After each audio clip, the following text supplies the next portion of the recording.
ဒီနေ့ကလေမိုးလေးလည်းရွာနေတာဆိုတော့ပစွန်ငံပြားရဲ့ချက်လေးချက်စားဖြစ်ပါတယ်ရှင်ဒီရင်းလေးချက်ပြီးရင်လေအိုးမှာကတ်နေတဲ့ဟင်းနှစ်တွေကိုထမင်းနဲ့ဒီလိုလေးနဲ့စားတဲ့သူတွေရောရှိကြလားယင်နေ့ကအရင်နေ့နဲ့မတူပဲရန်ကုန်မှာမိုးတွေရမ်းအောင်ရွာနေခဲ့တာ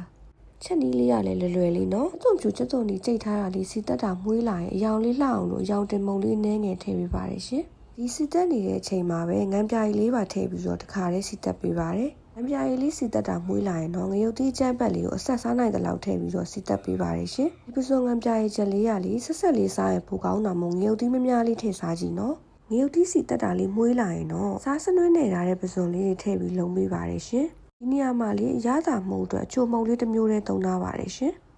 ဒီနေရာမှာရေလုံးဝမထည့်ဘဲနဲ့ပစုံနဲ့ထွက်လာတဲ့အရည်လေးနဲ့ပဲချောက်ချောက်လေးဖြစ်အောင်လို့ကြော်ပေးပါတယ်ရှင်